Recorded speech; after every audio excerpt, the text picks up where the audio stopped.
দুনিয়ার যে কত রঙের পিঠা আছে তার কোনো হিসাব নেই। আজকে আমি মিষ্টি আলুর পিঠা বানাই। মিষ্টি আলুর পিঠা আমারটা খুব ভালোই লাগে খাইতে। তো প্রথমে মিষ্টি আলুটি সিদ্ধ হয়ে লইয়া আর ডইলে ফিনিশ করে নিলাম যাতে একটু দানা দানা না থাকে। ডইলা লওয়ার পরে চাউলের গুঁড়াটি উপরে দিয়ে দেম ছিটাইয়া। তো চাউলের গুঁড়া দেওয়া চাউলের গুঁড়ার লগে আলুটা সুন্দর করে মাখানো লাগবো যাতে ভালো হয়ে মিশে। আর পানি দিতাম না, পানি দেন যেত না, আলু পিঠাত পানি তেমন লাগে না। পরে ভালো করে মাখানি হয়ে গেলে পরে এর মধ্যে আমি চিনি দিয়ে দেম। চিনি দেওয়া আলু চাউলের গুঁড়া লাগে খুব ভালো করে মাখান লাগবো, মাখাইয়া ডলন লাগবো।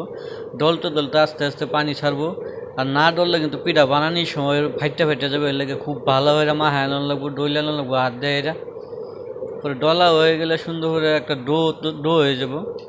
এই জন্য আমার ডোটা হয়ে গেছে। এরপরে আমি ডো থেকে অল্প পরিমাণ মতো নিলাম, বেশি বড় বানান যেত না, ছোটো ছোটো বানাইলে দেখতে ভালো লাগে, খাইতেও মজা লাগে। আর আমি কোনো কিছু মাইপা লইছি না, সব চোখের আন্দাজই দিছি।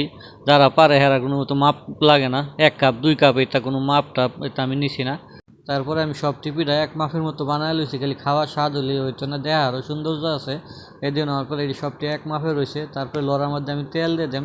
তেলটা তত হলে পিঠারি আমি ছেড়ে দেম। পিঠারি কম আছে বাদাম, বেশি আছে বাজলে পুড়ে যাবো, কিন্তু ভিতরে হিদ্ধ হইতো না। পিঠারি যে বেলা ভাজতে ভাজতে বাদামি কালার হবে, বেলা আমি সবটি পিঠা নামাইলাম। এই যে দেখুন বাদামি কালার হয়েছে, ইট ইজ যে ব্রাউন কালার, কি সুন্দর কালার।